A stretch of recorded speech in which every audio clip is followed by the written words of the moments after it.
তুমি সইটা করলে ঠিকই, কিন্তু কেন জানি না আমার মনে হচ্ছে তুমি এখনো মন থেকে আমাকে মানতে পারছো না।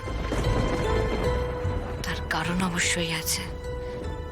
আমি তো তোমাকে সব সত্যি এখনো বলে উঠতে পারিনি, তবে বলে দেবো, সব বলে দেবো। তোমাকে আমার খুব ভালো লেগে গেছে অনুভব। তুমি দেখো, একটু দেরি হলেও আমরা খুব সুন্দর একটা জীবন কাটাবো। লাজু কি আমার অভ্যেস হয়ে গেছে?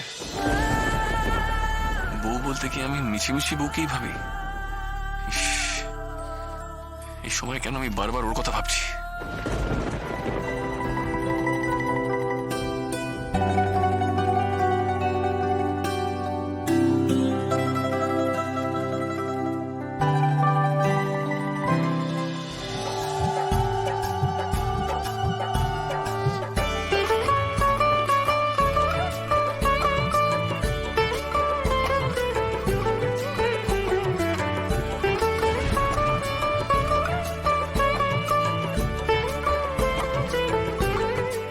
যাক, অবশেষে বিয়ে সুসম্পন্ন হলো। তোমাদের দুজনকেই অনেক অনেক অনেক অভিনন্দন। না, আরেকটু প্রসেস বাকি আছে। উইটনেসদের সই লাগবে। কি আগে সই করবেন? হ্যাঁ, ও আমি তো করবো, একদম ভুলে গেছিলাম। দি নাও। হ্যাঁ, প্রথম সই তো আমারই হবে। দেখি ভাই। সাবধানে সাবধানে করি। হ্যাঁ, এই দেখে কর।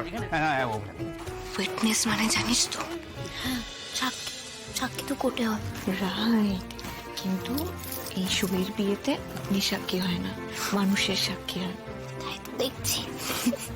আচ্ছা অনুপম দাদা কি করছে ঠিক করে দেখে রাখ, ভালো করে দেখে রাখ, ঠিক আছে?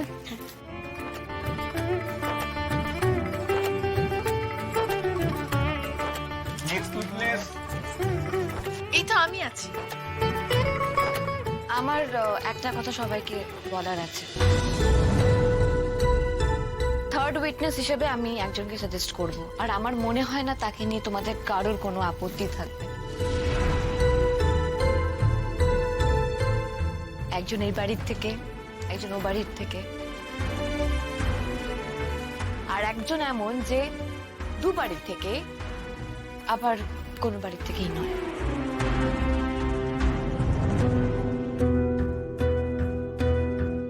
মানে না না, এমন কেউ আবার কি আছে? আছে জেঠুমা, লাজু। আমি লাজুকে থার্ড উইটনেস হিসেবে চাই।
ওকে ঘরে নিয়ে যাও, একটু চেঞ্জ করিয়ে দাও, একটু রেস্ট নিয়ে নাও। সন্ধেবেলার জন্য তো রেডি হতে হবে, তাই না? হ্যাঁ মা। বনলতা, চলো একটু রেস্ট নেবে তো? যাও ওকে কিনে ওর সাথে থাকো, দেখো ও যদি কিছু লাগে। হ্যাঁ ঠাম্মি, তুমি একদম চিন্তা করো না। এখন বনলতার সব দায়িত্ব আমার। রাত অব্দি আমি সব দায়িত্ব নিয়ে নেব। ফুলসজ্জার ঘরে ঢুকিয়ে দিলে আমার সব দায়িত্ব শেষ বাবা। চলো। না, যাও যাও যাও, বিশ্রাম নাও, যাও। উফ বাবা, সব কাজ তাহলে ভালোভাবে মিটলো। হ্যাঁ মা, আমরা একটু ভিতরের ঘরে গিয়ে খোলা হাওয়া খেয়ে আসি না? মানে হ্যাঁ, যেখানে মন চায় যা, আমার জিজ্ঞেস করছিস?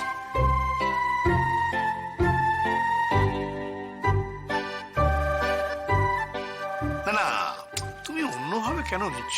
বলছি নিয়ম টিয়ম তো সব হয়ে গেল, এবার আমাদের একটু রেস্ট দরকার না? হ্যাঁ রে লাজু, একটু চা খাওয়া যাবে? হ্যাঁ কি রে গোপাল, বলরাম, হ্যাঁ। তোরা বলছিস না কেন? আরে সে তো হলে ভালোই হয়। হ্যাঁ যা মজা, স্পেশাল চাটা চট করে নিয়ে আছো, চা। হ্যাঁ চা খেয়ে আবার ওই রিসেপশন হলের দিকে যেতে হবে। যাও চাটা করে নিয়ে এসো। হ্যাঁ এক্ষুনি দিচ্ছি। চ, অনেক কাজ বাকি আছে। চ চ চ চ চ। সব জানি দিদি ভাই, আমি জানি, তবু ভয় করতো। তোমাকে একটা সত্যি কথা বলবো, তুমি জানো আমি কিন্তু বনলতাকেও অ্যাকসেপ্ট করতাম না। লাজু ও ঘাড়ে চেপে আছে বলে আমার মনে হয় বনলতা তাও ভালো। দেখ, বনলতাকে দেখে কিন্তু খুব একটা খারাপ মেয়ে বলে মনে হয় না। তুই আপাতত কৃষ্ণ আর বনলতাকে একটু থিতু হতে দে। দেখ, এখন আমি তুই দুজনে এই ব্যাপারে একদম ইন্টারফেয়ার করব না। আমি আমার ছেলের ব্যাপারেও কিন্তু মাথা গলাইনি কোনোদিন। ছেলের বিয়ে দিলে স্পেসও তো দিতে হয় ওদের, তাই না? সে তো আমিও জানি দিদি ভাই, কিন্তু তোমার ছেলের বউয়ের তো এত অ্যাবনর্মালিটি ছিল না, আর কৃষ্ণর জীবনে তো সবকিছুতেই গোলমাল।